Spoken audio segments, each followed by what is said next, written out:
అందరూ బాగున్నారా? నేను మీ Madhuri. Welcome back to Madhu's Bommarillu. ఈరోజు మన వీడియో వచ్చేసి ట్రిప్ టు లంబసింగి అండి. నేను అక్కడ చూసిన కొన్ని ప్లేసెస్ని ఈ వీడియోలో మీకు షేర్ చేసుకోబోతున్నాను. సో లంబసింగి రైడ్ ఎలా ఉందో, అక్కడ నేను ఎలా ఎంజాయ్ చేశానో ఈ వీడియోలో మీకు చూపించబోతున్నాను. ఈరోజు మన వీడియోలో లంబసింగి మాత్రమే కాకుండా ఎర్రవరం వాటర్ ఫాల్స్ని కూడా చూపించబోతున్నానండి. లంబసింగి చాలా వెల్ నోన్ ప్లేస్ అండి. ఏపీలో మాత్రమే కాదు, ఇతర రాష్ట్రాల వాళ్ళు కూడా లంబసింగి, అరకు డెఫినెట్గా ఈ సీజన్లో ఎక్కువగా విజిట్ చేస్తూ ఉంటారు. వైజాగ్ వాసులు అయితే ఇంక చెప్పక్కర్లేదు, ప్రతి సీజన్కి వెళ్తూనే ఉంటారు. ఎన్నిసార్లు చూసినా చూడాలనిపించే ప్లేసెస్ అనమాట మనకి లంబసింగి, అరకు ఇవన్నీ కూడా. అంతేకాకుండా వాటర్ ఫాల్స్ కూడా చూపించబోతున్నాను. నేను మీకు చూపించబోయేది ఎర్రవరం వాటర్ ఫాల్స్ అండి. చాలా మంచి ప్లేస్, నాకైతే చాలా చాలా బాగా నచ్చింది, బాగా ఎంజాయ్ చేశాను. అంతేకాకుండా వైజాగ్లో చాలా హిడెన్ వాటర్ ఫాల్స్ ఉన్నాయండి. హిడెన్ అని ఎందుకన్నానంటే అలా వాటర్ ఫాల్స్ ఉన్నాయని చాలామందికి తెలియదు అనమాట. నేచర్ లవర్స్ అందరూ వైజాగ్ని ఈ సీజన్లో చాలా బాగా ఎంజాయ్ చేయొచ్చండి. మంచి మంచి న్యాచురల్ ప్లేసెస్ అన్నీ ఎక్కువ దూరం వెళ్ళకుండానే మన దగ్గరే, మన చుట్టుపక్కలే, వైజాగ్ చుట్టుపక్కలే చాలా ప్లేసెస్ ఉన్నాయన్నమాట. మనకి చూడాలంటే ఇవే చాలా టైం పడుతుంది. సో చాలా చాలా అందంగా ఉన్నాయి. వాటర్ ఫాల్సే కాకుండా లంబసింగి కూడా ఫస్ట్ టైం వెళ్ళాను, నాకైతే చాలా బాగా నచ్చింది. సో మీరు కూడా హ్యాపీ ఫీల్ అవుతారని అనుకుంటున్నాను. డెఫినెట్గా ఎవరికైనా కుదిరితే కనుక తప్పనిసరిగా ఈ సీజన్లో మాత్రం లంబసింగి, అరకు అలాగే ఈ వాటర్ ఫాల్స్ కూడా విజిట్ చేయడానికి ప్రయత్నించండి.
మేమైతే స్టార్ట్ అయిపోయాము. ఇప్పుడు టైం వచ్చేసి 4 o'clock అయిందండి. సో చూసారు కదా ఎంత చీకటిగా ఉందో. ఈ టైంలో వెళ్తేనే మనం అక్కడ నేచర్ని ఎంజాయ్ చేయగలుగుతాం అనమాట. అంటే అక్కడ స్నో ఉంటుంది కదా, ఆ స్నో పడుతూ ఉంటుంది. సో ఆ ఫీల్ కోసం ఎక్కువగా నైట్ వెళ్ళి స్టే చేస్తారు చాలామంది, లేదంటే ఇలా ఎర్లీ మార్నింగ్ వెళ్తూ ఉంటారనమాట. గాజువాక నుంచి లంబసింగి వచ్చేసి 100 km ఉంటుందండి. నియర్లీ జర్నీ వచ్చేసి 2 hours పడుతుంది బైక్ మీద. మేము అక్కడికి రీచ్ అయ్యేసరికి ఆల్మోస్ట్ 6 అయిపోయిందనమాట. మేము వచ్చేసి అనకాపల్లి అండ్ నర్సీపట్నం మీదుగా వెళ్ళాము. కార్ జర్నీ కన్నా ఇలా బైక్లో వెళ్తే ఆ థ్రిల్లింగే వేరుగా ఉంటుంది. వెళ్తుంటే స్నో అనేది పడుతూ ఉంటుందన్నమాట. సో ఒక్కొక్క రోజు ఒక్కొక్కలా ఉంటుంది. ఒక్కొక్క రోజు కాస్త ఎక్కువగా, ఒక్కొక్క రోజు కాస్త తక్కువగా ఉంటుంది. ఏ రోజు ఎలా ఉంటుందో మనం చెప్పలేమన్నమాట. కానీ స్నోలో మన బైక్ రైడ్ చాలా చాలా ఆ ఫీలింగే కొంచెం డిఫరెంట్గా, థ్రిల్లింగ్గా అనిపిస్తుంది. ఇప్పుడు మేము వచ్చేసి అనకాపల్లి హైవే మీద ఉన్నామండి. సో ఈ టైంలో కూడా ట్రాఫిక్ చూసారా ఎలా ఉందో. అప్పుడే టైం 4:30 అయిందనమాట. మనకి లంబసింగి రోడ్స్ కూడా ఘాట్ రోడ్స్లా ఉంటాయండి. సేమ్ అరకు ఎలా ఉంటుందో లంబసింగి వే కూడా మనకి అలాగే అనిపిస్తుంది. మేమైతే లంబసింగి వెళ్ళడం ఫస్ట్ టైం అనమాట. అరకు ఆల్రెడీ వెళ్ళాం, కానీ లంబసింగి అయితే ఇప్పటివరకు వెళ్ళలేదు. ఇది మా first trip to Lambasingi.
Finally మనం లంబసింగి రీచ్ అయిపోయామండి.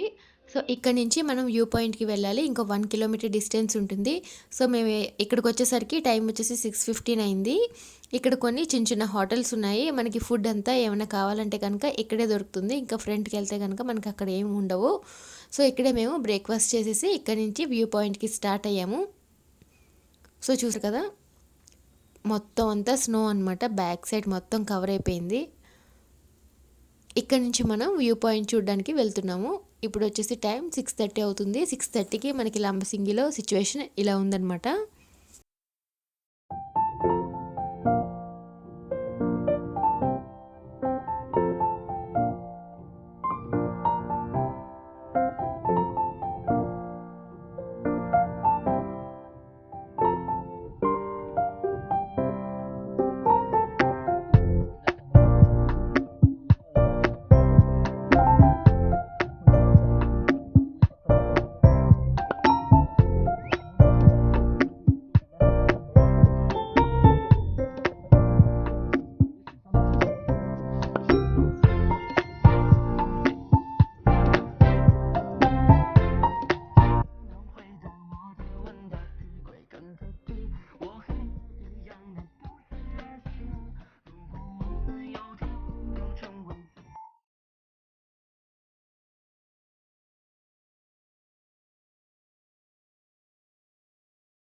యాక్చువల్లీ వ్యూ పాయింట్కి వెళ్ళాలంటే కనుక మనం 2 అవర్స్ కొండపైకి నడవాల్సి ఉంటుంది. సో మేము వెళ్ళేసరికి అక్కడ వ్యూ పాయింట్ ఉండదని చెప్పేసి మేము ఇంకా అక్కడికి వెళ్ళలేదు.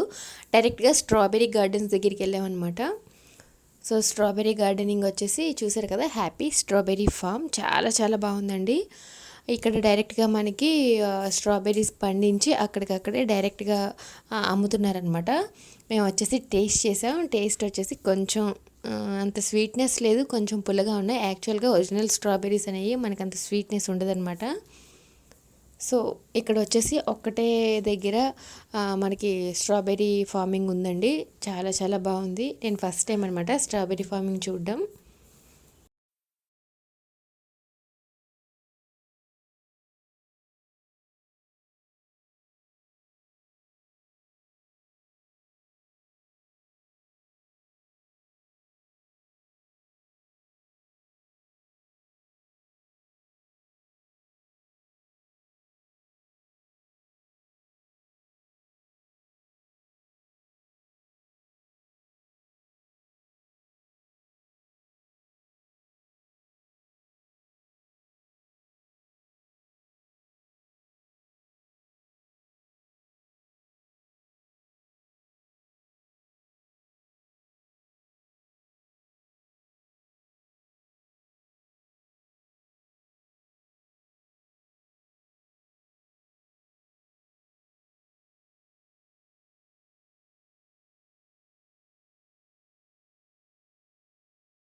సో ఇక్కడ వచ్చేసి నేచర్ క్యాంప్ ఫైర్ టెంట్స్ కూడా ఉన్నాయండి. ఇక్కడ నైట్ స్టే చేసేవాళ్ళు ఈ ఫైర్ టెంట్స్లో స్టే చేయొచ్చు అనమాట. చాలా బాగుంటాయి. నేచర్ క్యాంప్ టెంట్స్ మనకి పర్ డేకి వచ్చేసి 1000 రూపీస్. అదే సాటర్డే సండే వీకెండ్స్ వచ్చినాయి అంటే 1500 రూపీస్ అని చెప్పారనమాట మేము వెళ్ళినప్పుడు. కొన్ని ఫైర్ టెంట్స్ దగ్గర అయితే ఫుడ్ ఫెసిలిటీ కూడా ఉందండి. వాళ్ళే ఫుడ్ కూడా ప్రొవైడ్ చేస్తారు. సో మనం క్యారీ చేసుకుని వెళ్ళిన అవసరం లేదు. లైట్ స్టే చేసినప్పుడు మనం ఫుడ్ అనేది క్యారీ చేయడం కుదరదు కదా. సో అలాంటప్పుడు వాళ్ళే మనకి ప్రొవైడ్ చేస్తారండి. సో నెక్స్ట్ మనం స్ట్రాబెర్రీ గార్డెనింగ్ దగ్గర నుంచి జిప్ రైడ్కి అయితే వెళ్తున్నాము. అది రిజర్వాయర్ దగ్గర అనమాట. సో ఇక్కడ నుంచి 15 మినిట్స్ మనకి డిస్టెన్స్ అనేది ట్రావెలింగ్ టైం పట్టిందండి. సో మధ్య మధ్యలో చూస్తే కనుక మనకి నేచర్ క్యాంప్ ఫైర్ టెంట్స్ అనేవి ఇక్కడ కూడా ఉన్నాయి. సో ప్రతి దగ్గర ఇంచుమించు మనకి ఒకే కాస్ట్ చెప్తున్నారనమాట. టెంట్స్ అనేవి కొంచెం సైజెస్ కూడా డిఫరెంట్ ఉంటాయి. సో 2 మెంబర్స్కి, సింగిల్ మెంబర్కి, 4 మెంబర్స్కి అలా అనమాట. సో మనం అయితే రిజర్వాయర్ దగ్గరికి వచ్చేసాము. సో మనం రిజర్వాయర్ రీచ్ అయిపోయిన తర్వాత ఇక్కడే జిప్ వే కూడా ఉంది. అలాగే మనకి ట్రైబల్ డ్యాన్స్ కూడా జరుగుతుందనమాట. సో వచ్చే టూరిస్ట్కి అందరికీ కొంచెం ఎంటర్టైన్మెంట్ ఉండాలని చెప్పి ఇలా ప్లాన్ చేసినట్టున్నారు. సో వీళ్ళు మనకి కొంచెం ఛార్జ్ చేసి ఎవరైనా సరే వాళ్ళతో డ్యాన్స్ చేయొచ్చు. వాళ్ళతో ఎవరైనా డ్యాన్స్ చేయాలి అనుకుంటే minimum 30 rupees per head తీసుకుంటున్నారనమాట.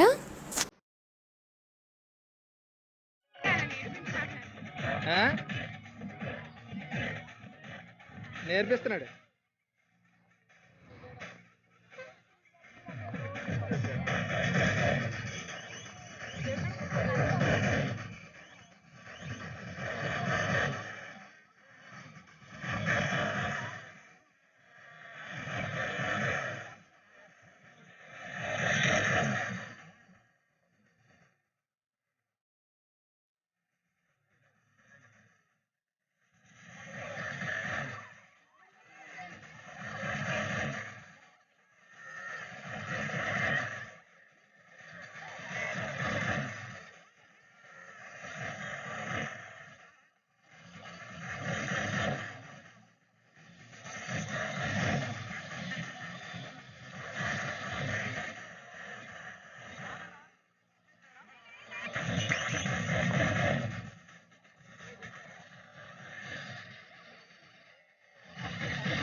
So వచ్చిన టూరిస్టులందరూ కూడా వాళ్ళతో ఇలా డ్యాన్సులు చేస్తున్నారనమాట. మీరు కూడా చూసారు కదా. సో బాగా ఎంజాయ్ చేస్తున్నారు. ఈ ట్రిప్ అయితే మాత్రం చాలా ఫన్గా, హ్యాపీగా, హెల్తీగా జరిగిందండి.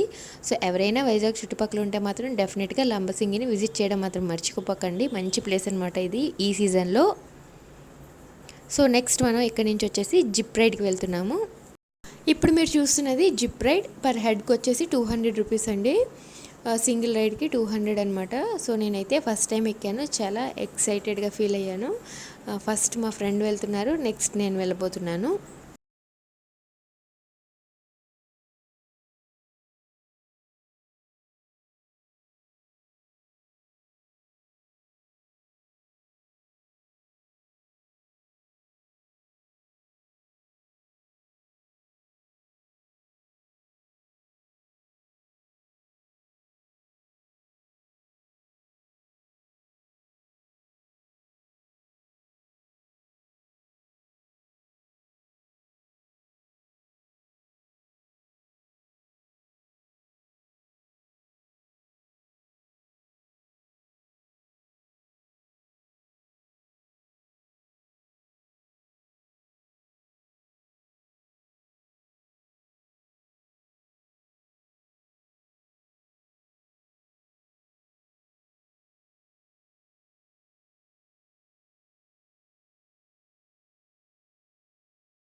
వాటర్ ఫాల్స్కి స్టార్ట్ అయ్యామండి. సో మనకి లంబసింగి నుంచి ఎర్రవరం వాటర్ ఫాల్స్ వచ్చేసి నియర్లీ 1 అవర్ పడుతుందన్నమాట. ఇది కూడా మొత్తం ఘాటీ రోడ్డే.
ఎర్రవరం వాటర్ ఫాల్స్ కూడా చాలా చాలా బాగున్నాయండి. తప్పకుండా లంబసింగి విజిట్ చేసిన వాళ్ళు మాత్రం ఎర్రవరం వాటర్ ఫాల్స్ కూడా విజిట్ చేయండి. మొత్తం ఈ రోడ్ అంతా కూడా ఘాటీ రోడ్ అని అనమాట. మనం దగ్గరికి వెళ్ళేసరికి నియర్లీ 3 కిలోమీటర్స్ ఉండగా అవే ఇంకా కంజెస్టెడ్గా ఉంటుంది. బైక్స్ అయితే అన్ని బైక్స్ మాత్రం వెళ్ళవండి, కొన్ని బైక్స్ మాత్రమే వెళ్తాయి. అంతేకాకుండా అక్కడ ఆటో కూడా బుక్ చేసుకోవచ్చు. 200 పర్ ఆటో మనకి ఛార్జ్ చేస్తారనమాట. సో డ్రైవింగ్ కొంచెం కష్టంగా అనిపించిన వాళ్ళు మాత్రం ఆటో బుక్ చేసుకుని వెళ్ళొచ్చు వాటర్ ఫాల్స్ దగ్గరికి. ఫైనల్గా మనం ఎర్రవరం వాటర్ ఫాల్స్ రీచ్ అయిపోయామండి. రోడ్ చూసారు కదా, మనకి వే ఒక 3 కిలోమీటర్స్ వరకు ఇలాగే ఉంటుందన్నమాట. మొత్తం అంతా ఫారెస్ట్ లాగా ఉంటుంది. సో నేచర్ లవర్స్ అయితే చాలా చాలా ఇష్టపడతారు. వాటర్ ఫాల్ వ్యూ కూడా కనిపిస్తుంది, ఒకసారి మీరు చూసేయండి. చూసారు కదా వాటర్ ఫాల్ అనేది ఎంత చక్కగా ఉందో. మేము వెళ్ళినప్పుడు అయితే ఫ్లో కూడా ఎక్కువగా ఉందన్నమాట.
变得长得过分美丽，至于我越来越对你过分着迷，都怪你半天都不回我的短信，我却以为这次你可能又跟我调情。有很错在又无聊的晚上，那个晚上我们好像并没有吃晚餐，或者浪漫它只是一种想象，想象什么想象你都是我想象对象。